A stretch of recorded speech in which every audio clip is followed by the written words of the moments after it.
Yo, what's good? Welcome back to the Daily Soccer Rundown. We're keeping it simple today. Over 1.5 goals plays, talking units, talking edge, and trying to be on the right side of probability more often than not. No superhero picks, no lock of the century energy, just the calm, boring stuff that actually keeps a bankroll alive. Quick reminder before we start, I'm using units because units keep you honest. If 1 unit is your normal bet size, then 2 units means double, 4 units means you're a little more confident, or you're seeing a bigger value gap. Either way, it's structure. Structure beats vibes, but we're still going to have vibes. All right, let's get into the card. Today's theme, over 1.5 goals. It's one of the cleanest markets for daily betting because you don't need a goal fest. You just need 2 goals total. A 1-1, a 2-0, a 3-0, whatever. We're not begging for chaos. We're just asking the match to behave like a match. Okay, first one. Aberdeen versus Celtic, over 1.5 goals, 4 units, odds around 1.20. So Scotland, Premiership, Aberdeen and Celtic.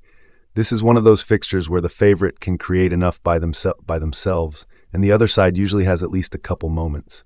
Celtic generally don't come to play poetry. They press, they push, they generate volume. Aberdeen can be stubborn, sure, but the game script usually leans toward chances happening, especially once the first goal goes in and everything opens up just a bit. At odds around 1.20, you're not getting rich off one bet. This is the do-your-job type of line. If your true probability is higher than what the odds imply, it's still value. We're putting 4 units because it's a straightforward setup. 1 team likely drives the tempo, and 2 goals is a very realistic outcome path. Rangers versus Kilmarnock, over 1.5 goals, 4 units, odds around 1.19. Next, Rangers and Kilmarnock. Similar vibe, big club at home, likely controlling territory, likely generating chances. Kilmarnock can be organized, but that doesn't always mean no goals. It often means they absorb pressure until they don't.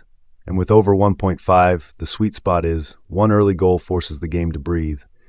Then you're not sweating every pass like it's life support. You just need 1 more moment, set piece, rebound, transition, whatever. So again, 4 units. Not because we're invincible, because the match conditions tend to create enough goal probability to justify it at that price. Holstein Kiel versus VfB Stuttgart, over 1.5 goals, 4 units, odds around 1.2. German Cup game, Kiel versus Stuttgart. Cup matches are always a little spicy because underdogs actually have motivation to go for it, and favorites usually don't want extra time nonsense.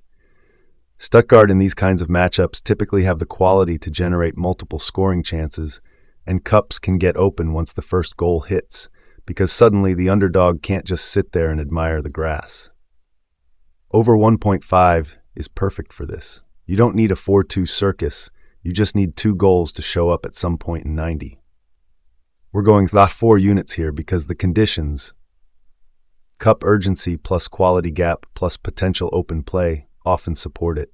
Inter versus Torino, over 1.5 goals, 3 units, odds around 1.23.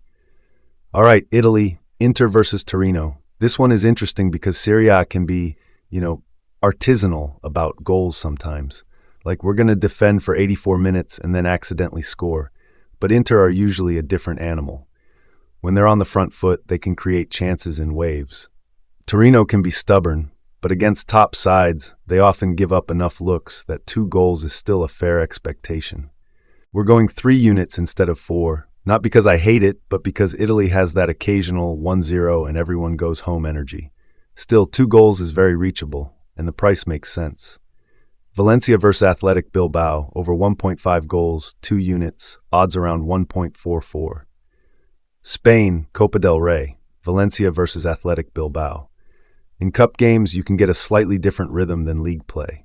There's more urgency, more direct moments, and sometimes defenses don't keep the perfect shape for 90 minutes because the game actually matters in a different way. Bilbao can push, Valencia can create, and both can concede. Over 1.5 here is basically saying, we think this match produces enough chances that 2 goals isn't a weird ask. We're keeping it at 2 units, because cup matches can be unpredictable. But the path to 2 goals is still there, especially if one side scores and the other has to chase. Lorient versus Paris FC, over 1.5 goals, 2 units, odds around 1.36. France, Coupe de France round of 16, Lorient versus Paris FC. Cup matches in France can be sneaky. Teams can start cautious, but once it opens, it opens. And the key thing is, you don't need both teams to be world beaters to get over 1.5. You need mistakes, transitions, set pieces, that one messy clearance that turns into a tap-in. At 1.36, the book is basically saying, yeah, goals likely. We're saying cool, but we still think the probability is strong enough to justify 2 units. Kahrabaa Ismailia versus Zamalek, over 1.5 goals, 2 units, odds around 1.43. Egypt, Kahrabaa Ismailia versus Zamalek. Now some people see certain leagues and automatically assume under, but that's not always the right reflex. Zamalek are one of those teams that can generate enough by themselves, and when you're backing over 1.5, you're not asking for fireworks, you're asking for 2 moments. At odds around 1.43, you're implying something like low 70s probability. We're taking 2 units because the price is decent and the line doesn't need the match to be wide open from minute 1. Now, quick recap of the plays and units so you can lock it in without rewinding 5 times. Aberdeen versus Celtic, over 1.5. Rangers versus Kilmarnock, over 1.5. Holstein Kiel versus Stuttgart, over 1.5. Inter versus Torino, over 1.5. Valencia versus Athletic Bilbao, over 1.5. Lorient versus Paris FC, over 1.5. Kahrabaa Ismailia versus Zamalek, over 1.5. All right, real talk for a minute, because this is where most people mess it up. The goal isn't to win every day. The goal is to consistently bet when the price is better than the true probability. That's it. That's the whole game. If you think an over 1.5 should be 1.18 and you're getting 1.28, that's value. If you think it's 1.28 and you're getting 1.18, that's the book eating your lunch. And the reason we use units is so you don't accidentally turn one bad day into a full-blown bank robbery on your own bankroll. Like, we've all been there. This next one is definitely hitting, and suddenly you're betting emotional units. Emotional units are the worst units. Emotional units pay rent to the sports book. So keep it structured. Higher confidence plus good price gap, more units. Lower confidence or more variance, fewer units. And if you're ever not sure, just lower the stake. You don't have to be a hero. Also, over 1.5 is a great daily tool, but don't let that make you lazy.